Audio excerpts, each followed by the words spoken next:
Thanks for tuning in to the Pride, Prejudice, and Popcorn podcast, a companion to our book and film club by the same name that will be going on for the entire year of 2025 as we celebrate Jane Austen's 250th birthday during our year with Jane Austen. On this podcast, we'll be having some fun doing a broad overview of Jane Austen's work, but if you are interested in more, including our in-person book and film club, in-depth discussions and lectures, and family-friendly activities, please check out our website and calendar for those, as well as other great events and our library podcast, Books and Beyond. All this and more can be found at winterparklibrary.org.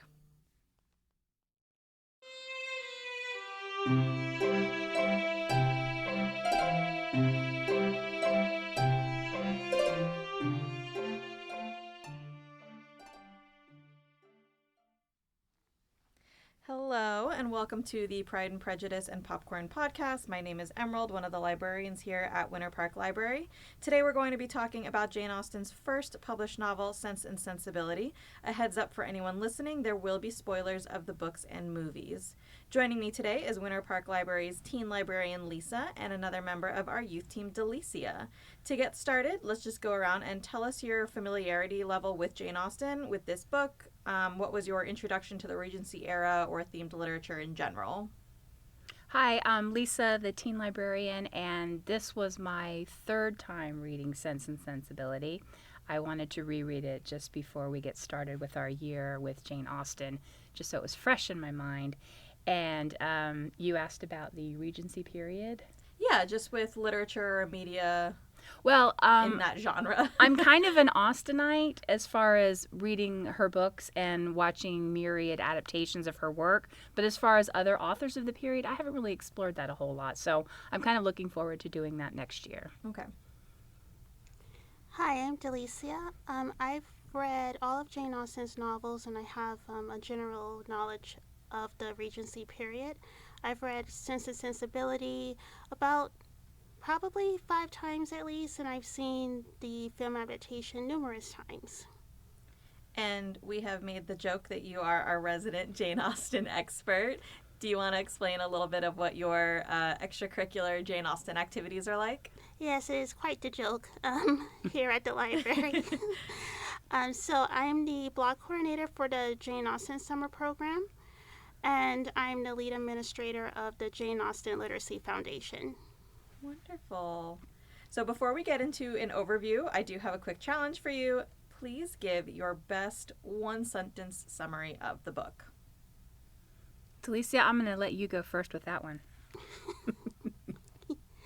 So the story centers on the Dashwood sisters, Eleanor and Marianne.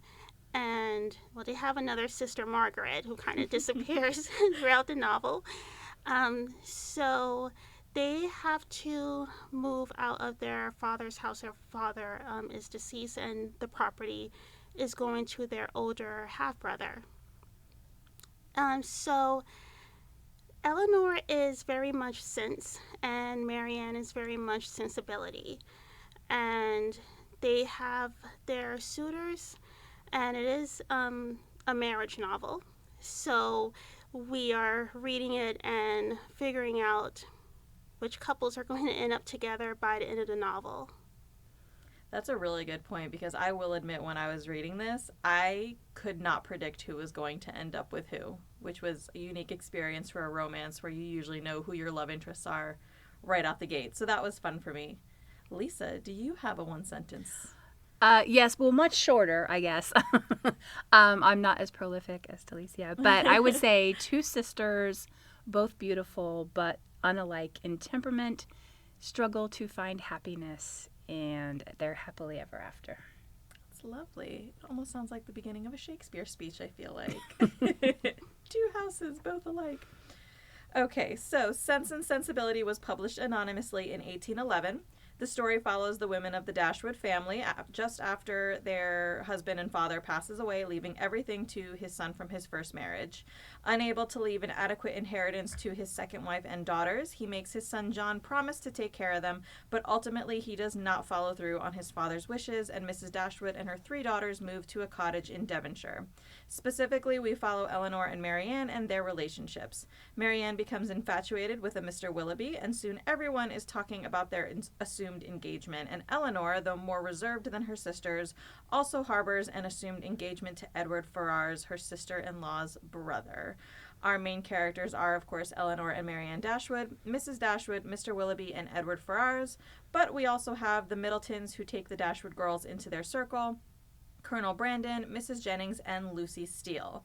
So here's where we can just kind of openly talk about the book and what our impressions were. What were some of your impressions as you worked through this book, whether it was the first time you ever read it or one of your rereads afterwards? Well, this was one where I had seen the adaptation first back in the 90s, the Emma Thompson version of the story back in the 90s, and then did not read the book until the 2000s. So my impression of the book was a little bit tempered because Lucy Steele, who's one of the, I would call her an antagonist in this story. Oh, she's one of the villains. But she did not have a sister in the film, and so that added a whole new wrinkle to the secrets that accidentally get discovered, and her sister's kind of a bubblehead, which would kind of contrast to Lucy's own, I don't want to go as far as deviousness, but self-interest, I guess. Self-interest, I think, is a good way to put it. Yeah. So that was kind of a surprise. It feels harsh to call a teenage girl conniving, but Have you met some teenage some girls? manipulation happening. What do you think, Delicia? And so, like you, Lisa, I saw the 1995 adaptation before I read the book. It was quite some years between me looking at the movie the first time and then reading the book. And like you, I was surprised by how there were a lot of differences between the film adaptation and the novel.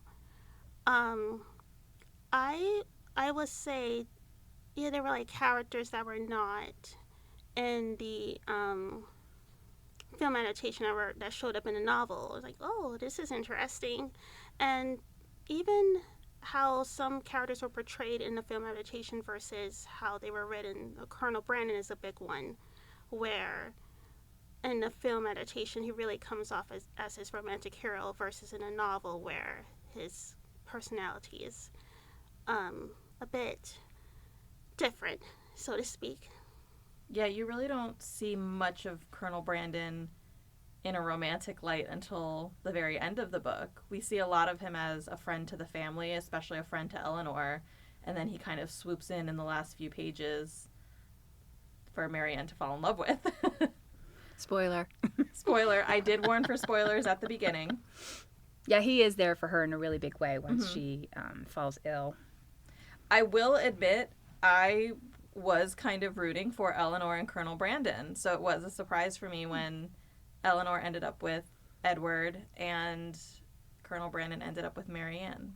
I actually feel that that's kind of cool because Colonel Brandon is markedly older than both of the sisters, and Marianne is the one who is full of sensibility. So for him to end up with her just seems like, I don't want to say fate or irony, but it just seems like a perfect ending for the end of her sensibility, or the toning down of her sensibility. She definitely has to realize that what she thinks that she wants is not necessarily what she needs. Exactly, yeah. Let's see. So another big topic that shows up in this book that I think that we would benefit from talking about is the inciting incident, the entailment, the death of Father Dashwood, and his beloved daughters and his beloved second wife are left with pretty much nothing. So, Delicia, maybe you can help shed some light on this, but to readers or watchers who maybe don't understand, why was he not able to leave them anything? Was it out of his control? Why was Mrs. Dashwood and the daughters just left without a paddle? So entailments are usually out of the control of the person who is dying or who is deceased. So entailments are were part, I should say, of English law. And that's where landed property, it goes through the male line. And that was in order to ensure that the property stays within the family, because women generally did not inherit and they cannot generally speaking, have their own property. So if a woman gets married, then the property becomes her husband. So if you're thinking about a home and a woman inherits and she gets married, then it is no longer in that family line. It goes to that husband's line. So the family loses that property.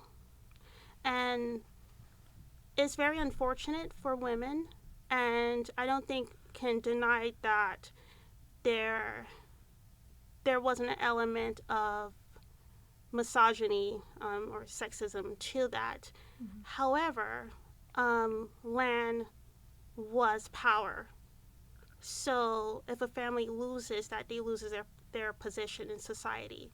And you needed that land, that estate, to be part of the gentry, of the upper class. Because essentially that land is how they're making their income. Am I correct on that? Yes. Okay. And even with that entailment in place, the fact that John, the son, does not help because of his wife Fanny's constant harping on him because he originally intended to help them in a fairly significant way, and then she keeps henpecking him, talking him down further and further. She knew just what buttons to push too. Yeah. Like, oh, your father has always loved them more. It's no wonder. She knew just what insecurities to poke at. But that entire scene was infuriating for me to read. And I had a moment where I actually read it out loud to my husband, like, you got to listen to this. And it was one of those moments where I'm like, this is what it must have been like to when you get these novels. They would sit around and read the novels aloud to each other and just get very animated. That's how I felt reading that scene, because I was so angry at that whole conversation.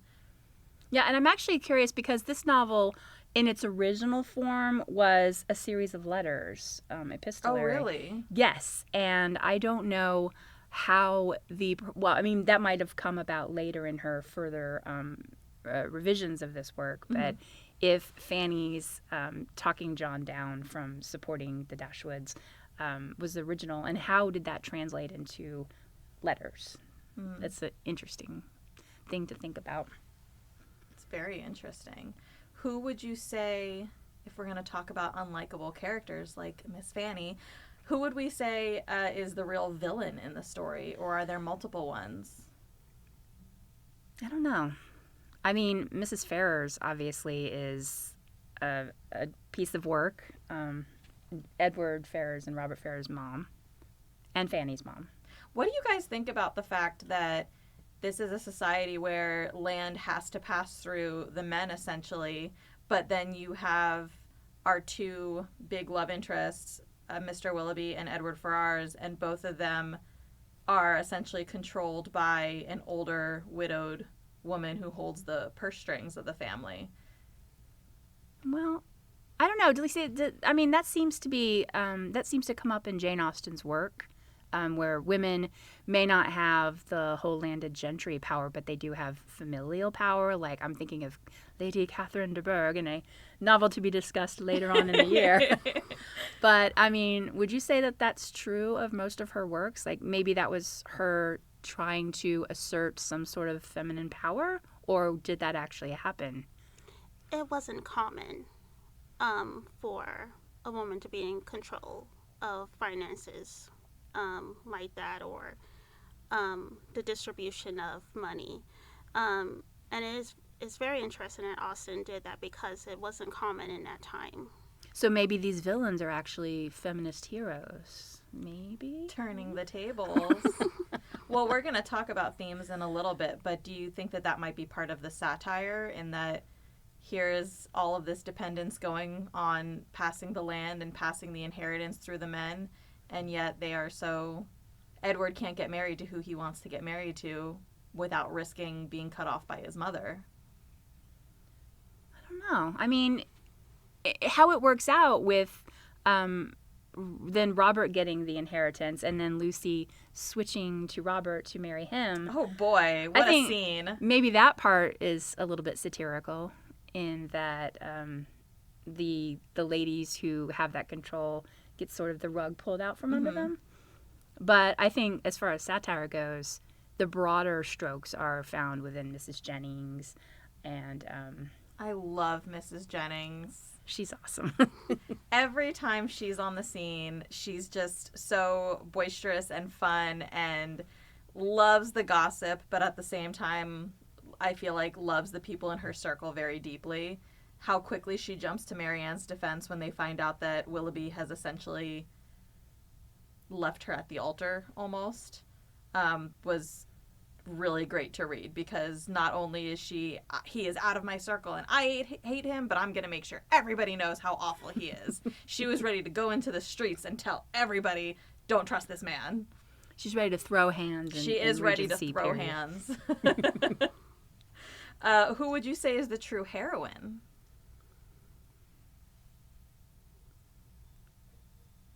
Wow. That's a tough one. There is a world where we can use really broad language here, and I think say that the true villain is the society, and the true heroine is, I don't know, maybe the sisters or individuality or something like that. Something philosophical, but just looking at the characters who are the villains and heroines. Well, I think the easy answer is the two sisters, in that they're able to break the chains of their constraining personality at the beginning, and and it's not, I guess it's kind of a full flip-flop, but it's a broadening of their experiences and how they experience things that happen to them. And I mean, that to me is a victory, when you expand your ability to deal with things and people that come into your life. Mm-hmm. Do you think that, well, before we talk about the final couples, let's talk about the love interest individually. Let's start with Mr. Willoughby. How did you feel about him at the beginning versus the end of the story? I would say, actually, I didn't like Willoughby, like, even at the beginning. There were, like, to me, he seemed kind of fake. Mm-hmm. But then I kind of find that a little bit with Marianne. And the reason I say that is, like, the kind of overtures and the poetry, and it just feels like kind of putting on a performance. So I think, yeah, I just found him to be very insincere. And then my opinion of him just got worse and worse as the novel progressed. Speaking of not liking Marianne very much at the beginning, would you say that if she was put into modern day society that she would 100% be a Swiftie? Oh, yes. I just got that notion about her, Yes. that's where her enthusiasms would drift to. I love Marianne. There were so many scenes that I saw myself as a teenage girl, like when Willoughby first leaves and she will only read the books that they talk about, only walk the paths that they walk together, only play the songs that she would play for him. It just had the feeling of a teenage girl now listening to the same sad songs over and over and over again, because there's something like cathartic about feeling your heartbreak as much as you possibly can. So I absolutely loved Marianne. I thought that if you were to make a modern day version of it and have a teenage girl today doing the exact same things, it would still translate. And I think us as librarian staff and the stereotypical temperaments of librarians, we probably all three identify more with Eleanor than we do Marianne, because I know I do as well.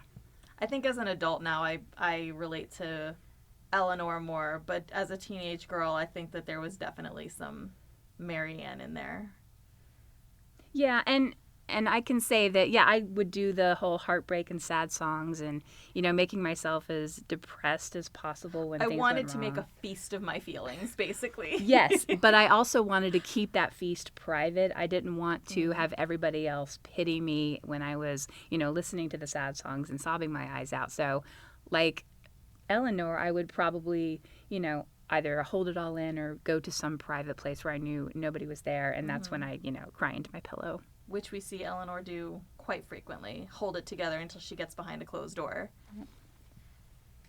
And what about Edward? Are we more forgiving of Edward? Well, I don't know. I think, like, for me, the issue I had with Edward is with him leading Eleanor on and knowing that he's secretly engaged. That was my problem with Edward, but as a character, I quite liked him, and I think he was a good fit for Eleanor. So he did have to keep the engagement secret, even from her. But then there's that point where he comes to their cottage after they've already departed to visit, and he's very moody and stormy, and she's puzzled as to how he's acting that way and why did he even bother to come if he was like that. So yeah, I think at that point, I don't know, maybe he shouldn't have come. Let's talk about that scene a little bit, because that's also the scene where Edward shows up wearing a ring with a lock of hair in it that later we discover is Lucy's. But for a moment, Eleanor thinks that he must have clipped her hair secretly, which is kind of creepy. But he then claims, I think, that it's his sister's, or somebody says that it's his sister's, and he does not disagree. He got that ring between the time that Eleanor moved away and he came to visit. So, and then we also find out later that he has been keeping up correspondence with Lucy Steele. So he has been continuing this engagement, and he hasn't told Eleanor anything, but like you said, Delicia, he's been leading her on. And then we find out that he's been engaged to Lucy Steele for 4 years. How do we interpret that as in a more forgiving light? Because at the end of the day, we read, or we're led to feel like he was willing to do the honorable thing, but thankfully it all worked out and he was able to end up with Eleanor. Well, based on who he is as a person, and actually Willoughby does the same thing. He clips Marianne's hair and keeps that as a token of her. But that is, I think, him instigating that particular moment. But it's never truly revealed how he got that ring. But I kind of imagine that either Lucy suggested it or maybe even offered it to him. I think that's what she says later, that she gave it to him or gifted it to him. Right. So it came from Lucy. Yeah, I couldn't remember the exact facts, but it seems that his true heart is with Eleanor, so he never would have asked Lucy for such a token in that period of time. I will agree with you on that one. I do think that he is for Eleanor from the beginning, but maybe just a tad bit spineless. Maybe a tad spineless. Just a tad. Do you think that the right people end up together in the end? I think so. What do you think? I do. I know there's like a bit of controversy with the pairings. If you talk to any Jane Austen fan, I would say they would agree Sense and Sensibility and Mansfield Park are probably the two novels where people are kind of on the fence as to who ends up together. Sorry for the Mansfield Park spoiler. That comes next, don't worry. But I like Colonel Brandon and Marianne together. I feel like of the characters, Colonel Brandon is Sense and Sensibility combined. Mm-hmm. He does have these strong feelings, but he also knows how to behave. What a good and point. he's led with his heart and his head. And I think that's what Marianne needed. She needed someone to kind of calm her sensibility, but someone who's not without that sensibility as well. And for me, the pairing, Marianne she changes a lot from her near-death experience. So she's no longer the person she was before that happened. So I think they match well. Now, I don't know if I would have liked them together at the beginning of the novel, because I think at that point of time, Marianne would not have been ready. But I think by the end, it makes sense. Yeah, and I think you're right in that Marianne went through a huge change. I think she's the one that changed the most in this novel. And it's possible, do you think that because of Colonel Brandon's age and the things he's gone through, that is why he's a good balance of sense and sensibility? It's life experiences that she may not have had yet, but she will now have. Yeah, I think so. She and we always had to remember with characters like Eleanor, Marianne, Lucy Steele, that they are teens. Mm-hmm. And Marianne, she does have a lot of growing up to do, and that experience with Willoughby, she had to grow up really fast. And she matured. And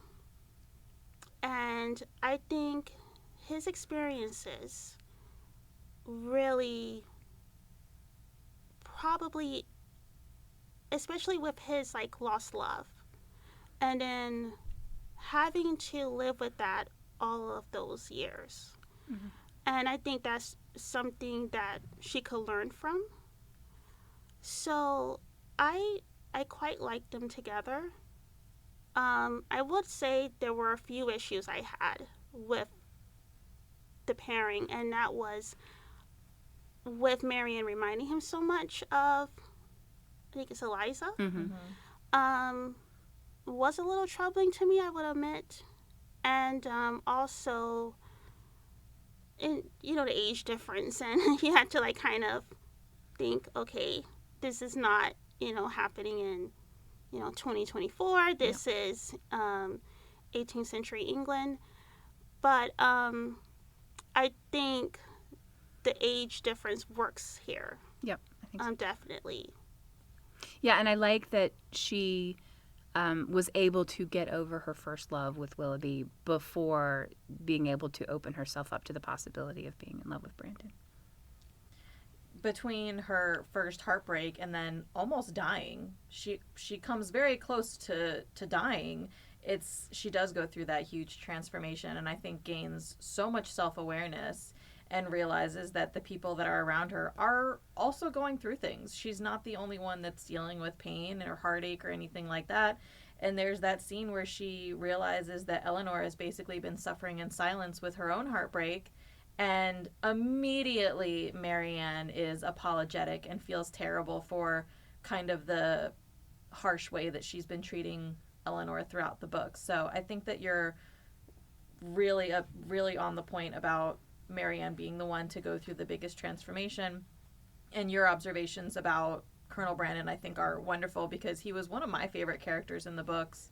But I never made that connection of him being both sense and sensibility, as portrayed in one of the male characters. So thank you for that. Yeah. I think that's a good point to lead into the themes. So the themes of the book are essentially in the title: sense or rational thought, and sensibility, feelings and emotions personified in the two sisters. It's also considered to be satirical, and like all of Austen's work, offers insightful observations and sharp wit. Where do you see these themes or qualities best showcased in the book, or are there any other themes that you feel like are present? Well, the sensibility, the notion of sensibility, I am not certain, and maybe you can, Delicia, help enlighten me, but I believe that a cult of sensibility was kind of a rage back then. There was a group of people that's how they wanted to experience life. Yes. The Cult of Sensibility, it was a mid-18th century movement. And they celebrated strong emotions, responding very deeply to art, to nature, to beauty. And when I say strong emotions, I mean strong. So weeping, fainting. Swooning. Yes. And so Jane Austen in Sense and Sensibility, she is criticizing the cult of sensibility.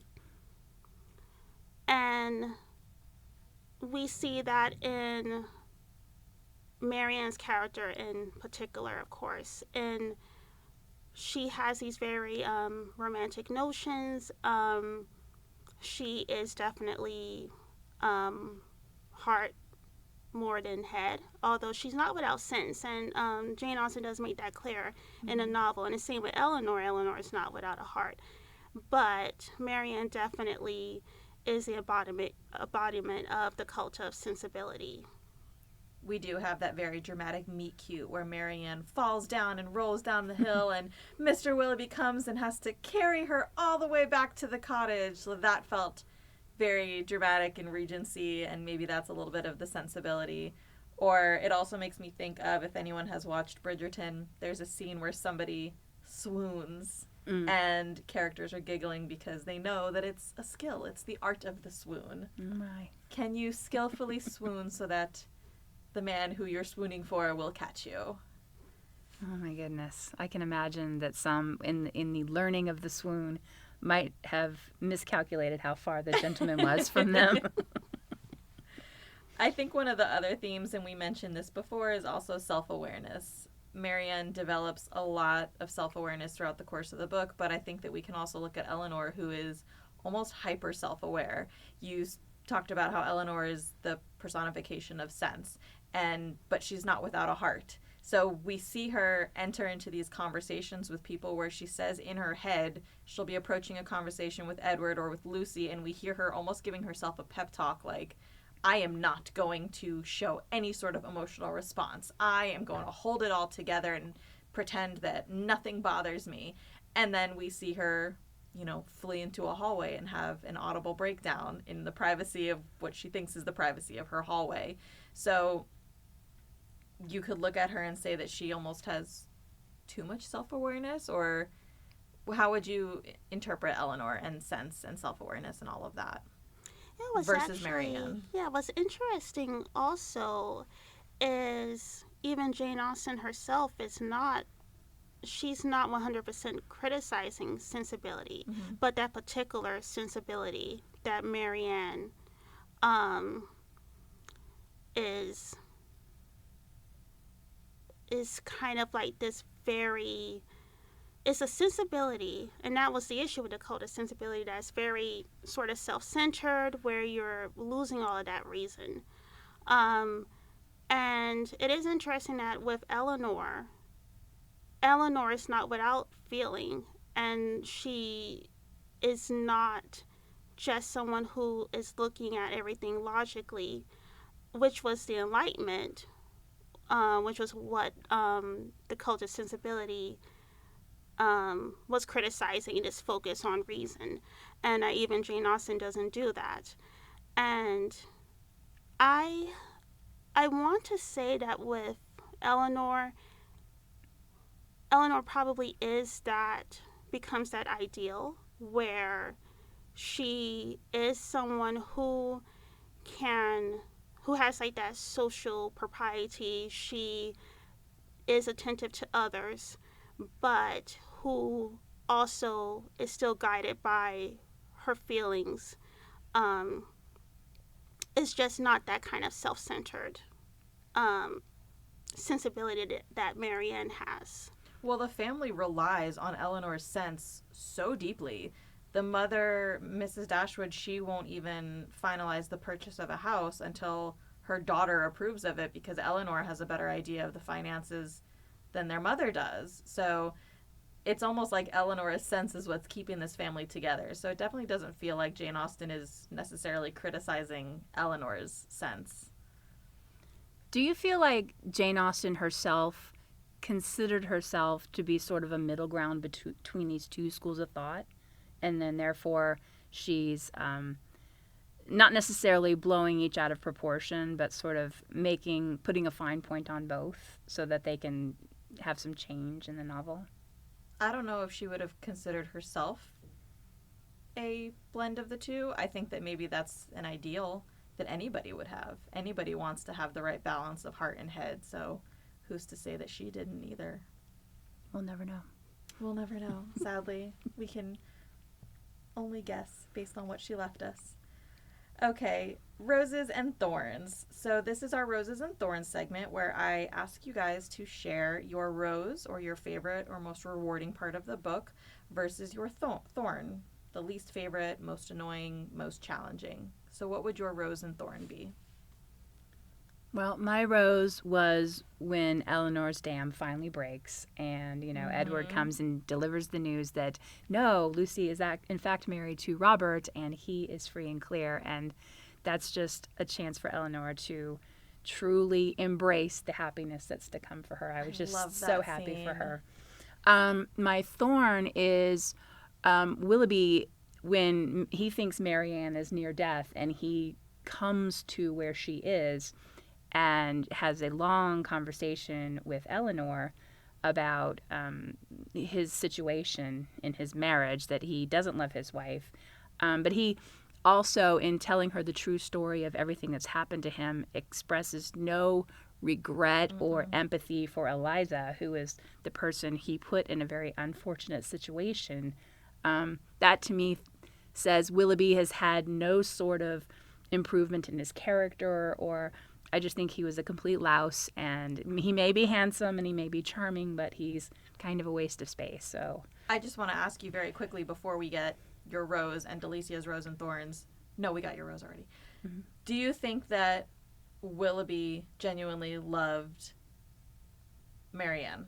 I do. I think that he definitely wanted to take liberties with her because he didn't think that he'd be able to, make an honest woman of her, so to speak.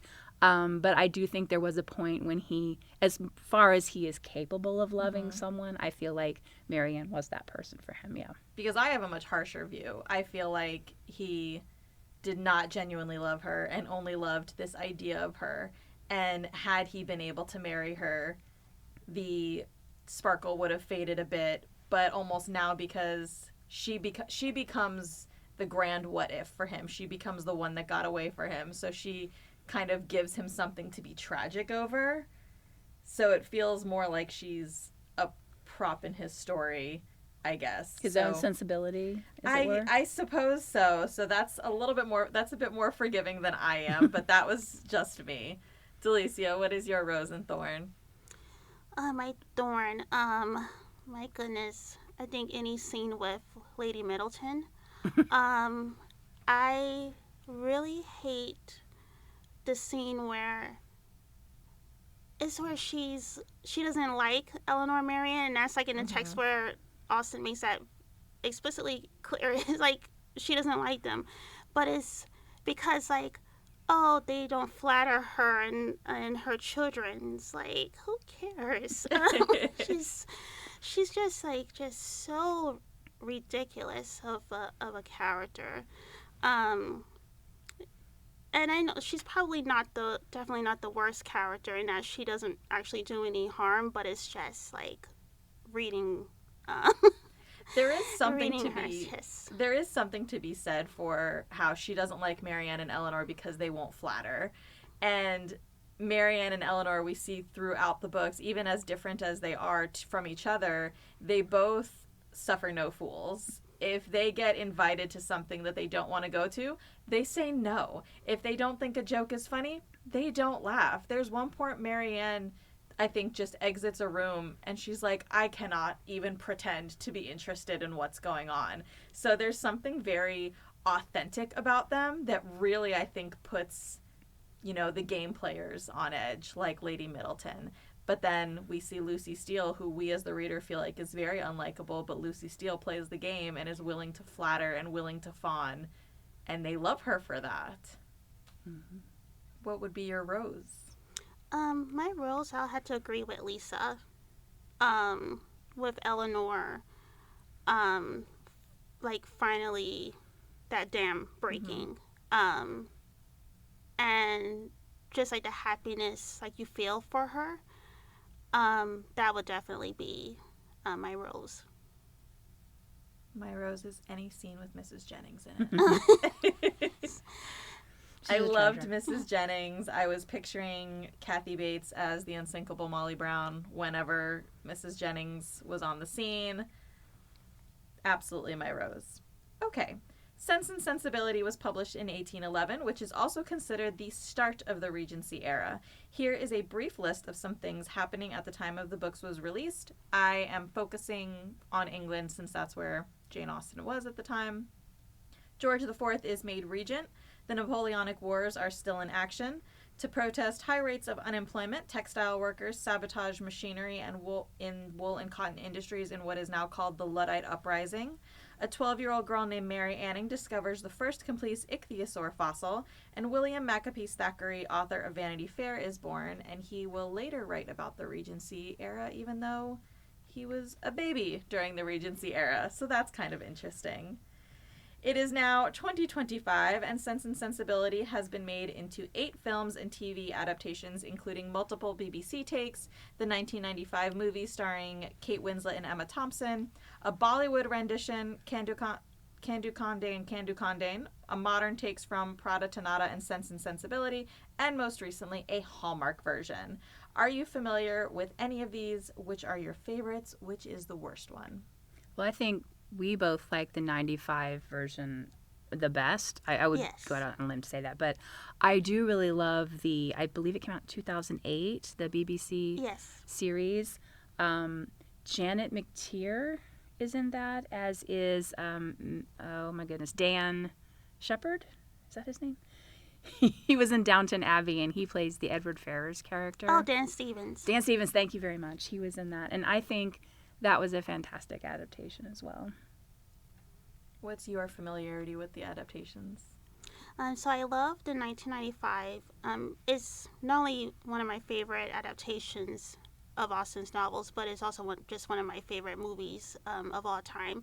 I have seen the 2008. I do like it.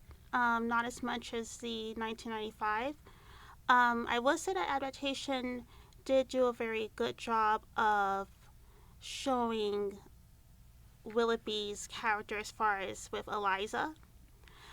So I do appreciate that from the 2008.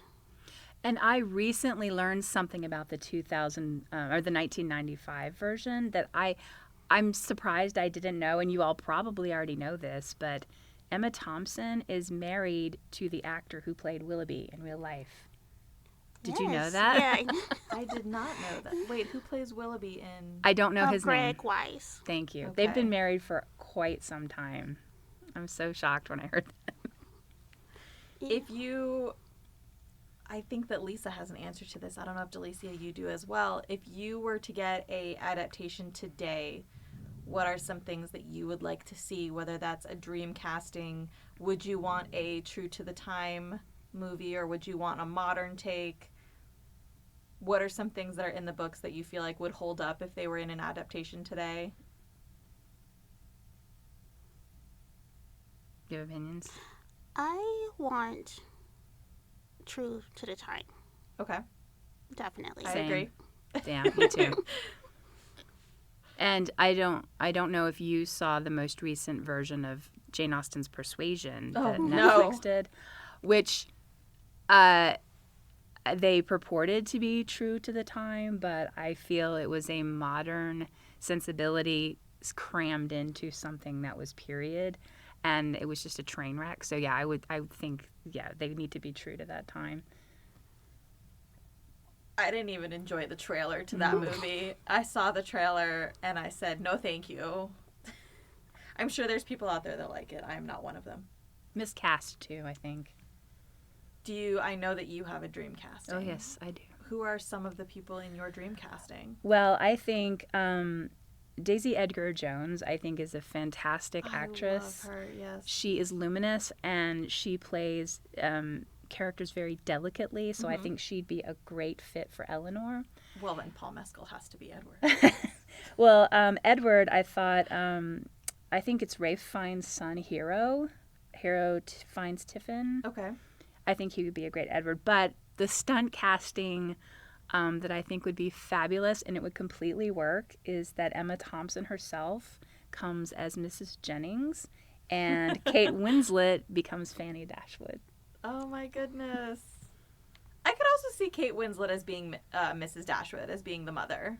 Sure. She's got like a very warm, inviting presence on screen sometimes. I feel like she could do that as well. But she can lean to the snooty, as we learned She in sure Titanic. can. So. All right. Jane Austen's works are still relevant and still part of conversations today. I was able to find 2 media references to Sense and Sensibility. The first I could not find a clip of, but in British sci-fi sitcom Red Dwarf Series 9, one of the characters, Lister, starts reading parts of Sense and Sensibility, saying it was written by his lost love's favorite author, but that he's hoping it will have some action scenes in it. I'm not familiar with that show. It's brilliant. And then the comedy troupe Pretty Darn Funny also released a Downton Abbey rap, which references the work. Here is a quick clip of the verse that references it. I see Crawley, Willoughby. These fools ain't got nothing. See, I got the skills that make the ladies faint in front of me. I got sense and sensibility. that one. Very amusing, sir. And just a little bonus, because I'm on my annual Gilmore Girls rewatch, I came across this clip of Rory, Jess, and Paris discussing literature. You're cracked. Typical guy response. Worship Kerouac and Bukowski. God forbid you pick up anything by Jane Austen. Hey, I've read Jane Austen. You have? Yeah, and I think she would have liked Bukowski. As much of a bibliophile as Jess is, I just can't bring myself to like him. I'm sorry.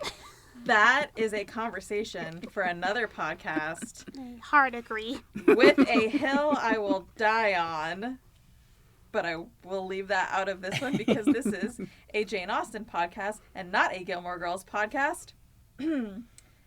Sense and Sensibility also comes up on one of Rory's school reading lists. Okay, closing thoughts and ratings. How many teacups? We are kicking off our year with Jane Austen with a January tea party, so we'll use that as our rating scale. What are some closing thoughts that you had about this book? Final things that you would like to get out there? And then how many teacups out of 5 would you rate Sense and Sensibility? Well, I would rate it 4 out of 5 because I have to reserve 5 for my very favorite books. And while I like this one very much, it's not my favorite of Jane Austen's works. And my championing and feelings for the protagonist is split in this one. So it was a little bit harder to get on board with the entire novel, but I do love it. And I know you love it probably more than I do. So how many cups do you give it, Delicia? I would say 4.5. Can we do half of a teacup? I could do a half a teacup because I think I would also do a 4.5. I had a lot of fun reading this. This was a really great experience for me, but there were some sticky points I had about it, and I am also reserving my 5 for my favorite. Based on this novel, do you have any, or even based on this conversation that we've been having, do you have any recommendations for anyone who is reading Sense and Sensibility or is watching the movies or listening to this podcast? And it doesn't necessarily have to be Regency. It can be any sort of book, movie, song.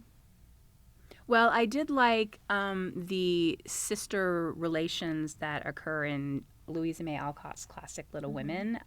It's a different time period, but I do think the relationships and their different temperaments kind of not necessarily echo Sense and Sensibility, but provide a nice contrast with one another. And it's a lot of fun to read if you've never read it before. We didn't really get a chance to talk about it, but I think one of the most relatable things in this book was just kind of that relationship between the sisters and the relationship with their mom. Mm-hmm. I mean, there's conversations that Eleanor has with her mother that I 100% have had with my mother. So I think that that's also something that really carries over well. So I think that's a good recommendation to also kind of further explore those dynamics. Delicia, do you have any recommendations? I would say any of the sentimental novels that were written at that time, and that will give a good glimpse to Marianne's character and also understanding the Cult of Sensibility. I would say, in my humble opinion, Samuel Richardson, because he was also one of Jane Austen's favorite authors. I will go with Pamela because that one not only is a sentimental novel, but it does address a lot of societal roles and like the gender roles that were at that time. One of the biggest recommendations I have is A Vindication of the Rights of Woman by Mary Wollstonecraft. And the reason for that one is because she talks about limited education for women and how that leads them to act in ways that are immoral. So kind of how we see with characters like Lucy Steele. And it's a good way of kind of, if you're on the fence about Lucy Steele, to give that other side of why she kind of has to be manipulative because of the constraints of society. Also, Mary Wollstonecraft hated excessive sensibility. So she had that in common with Jane Austen. So that gives another critique of the Cult of Sensibility as well.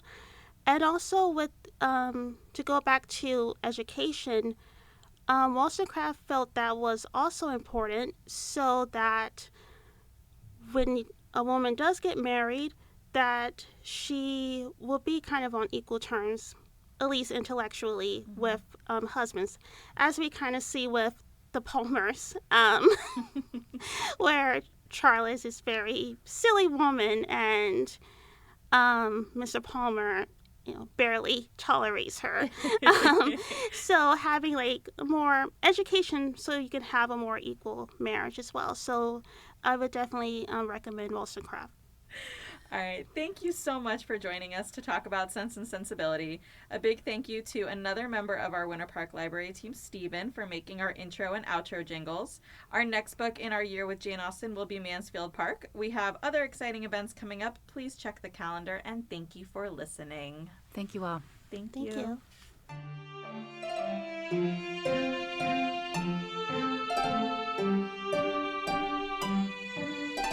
you.